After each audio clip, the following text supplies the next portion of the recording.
میرے ساتھ اس وقت موجود ہیں قاضی محمد سمیع صاحب جو سابق صدر ہیں رحیم یار خان ٹیکس بار کے اور موجودہ سینئر نائب صدر ہیں پاکستان ٹیکس بار ایسوسیشن کے۔ سمیع صاحب، پاکستان ٹیکس بار نے پوائنٹ آف سیل پہ بھی سیمینار کیے، دوسرے بھی کیے، انہوں نے ایشوز کو اٹھاتے رہتے ہیں۔ ابھی چیئرمین کو خط بھی لکھا گیا ہے پاکستان ٹیکس بار کی طرف سے، جو سنگل سیل ٹیکس ہے، ریٹرن ہے، اس کے ایشوز کو، جو تکنیکی مسائل ہیں ان کو حل کیا جائے۔ جو پوائنٹ آف سیل پہ ان پر خدشات سے وہ بھی انہوں نے ظاہر کیے ہیں۔ آپ کیا سمجھتے ہیں ٹیکس نظام میں ہم کس طرح بہتری لا سکتی ہے حکومت، کس طرح ریفارمز لا سکتی ہے؟ کیا کمیاں ٹیکس قوانین میں تضاد ہے، یا ٹیکس پالیسی میں تضاد ہے، یا امپلیمنٹ میں تضاد ہے؟ بسم اللہ الرحمن الرحیم۔ سب سے پہلے تو آپ کا شکریہ، آپ نے موقع دیا مجھے۔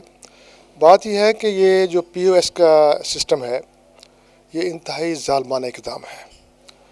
اس کی وجہ یہ ہے کہ اس سے ایک طبقہ جو ہے وہ تو ٹیکس دے گا اور جو دوسرا طبقہ ہے وہ ٹیکس نہیں دے گا۔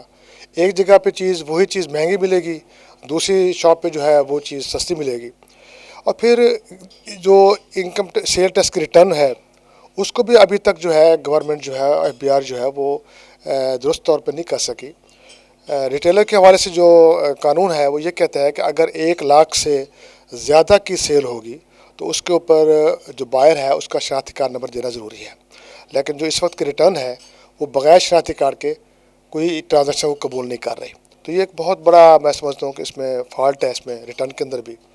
دوسرا، کچھ علاقوں کے اندر انٹرنیٹ کا جو ہے نا وہ بڑے مسائل ہیں، تو وہ جو پی او ایس کے اوپر جو سسٹم پڑا ہوا ہے وہ ہیلڈ ہو جاتا ہے، کام نہیں کرتا، جس کی وجہ سے ایف بی آر جو ہے وہ نوٹس ایشو کر دیتی ہے اور لوگ جو ہے وہ پریشانی کا اس میں جو ہے شکار ہو جاتے ہیں۔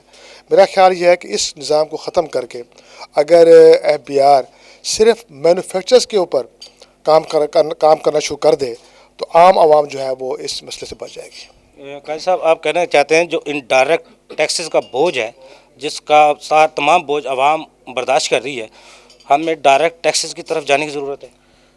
نہیں، یہ بات تو ٹھیک ہے، ڈائریکٹ ٹیکسز جو لگنے چاہیے اس میں کوئی شک نہیں ہے، کیونکہ عام آدمی جو ہے خوشی سے ٹیکس نہیں دیتا۔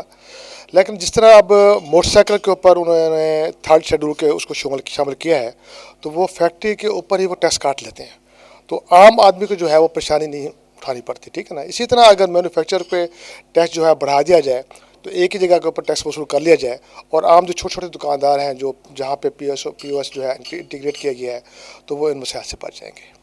ویسے ہمارا پاکستان میں ماحول تو کلچر بھی اور ماحول بھی تقریباً ایسا ہے، ہم گاڑی خریدنے کے لیے جائیں تو ہم جب وہ ہمیں بتاتے ہیں اس پہ 1,00,000 ٹیکس آپ نے دینا ہے تو ہم دینے کے لیے تیار نہیں ہوتے۔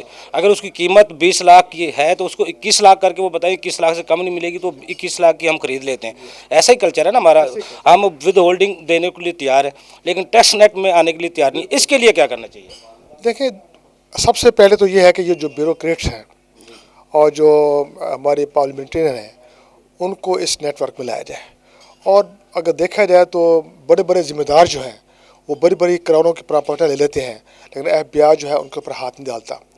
تو سب سے پہلی بات یہ ہے کہ عام آدمی کی نسبت جو بڑے سرمایہ دار ہیں ان کے اوپر ہاتھ ڈالنا چاہیے، پھر جا کے عام آدمی کے پاس۔ قاضی صاحب، اب جو پارلیمنٹیرین ہیں ان کی ٹیکس ڈائریکٹری جو کہ ایف بی آر نے چھاپنا شروع کر دی ہے، 2-3 سال سے وہ چھاپ رہی ہے، اس میں جتنے بھی پارلیمنٹیرین ہیں ان کے اثاثے، ان کا ٹیکس کتنا دیا کتنا نہیں دیا وہ تو اوپن اپ کر دیا گیا ہے، اس سے عام عوام پر فرق پڑتا ہے؟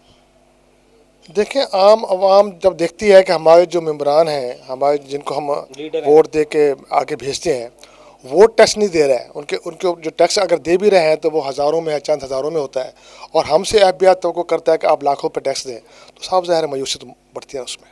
جی بالکل، جو قاضی صاحب کا کہنا ہے، ایک پارلیمنٹیرین جو ہمارا ایک لیڈر ہے اگر وہ نل کی ریٹرن دے گا یا 1,000 روپے ٹیکس یا 2,000 روپے ٹیکس دے گا، جو نیچے کاروبار کرنے والے ہیں تو وہ کس طرح لاکھوں میں ٹیکس دے سکتے ہیں؟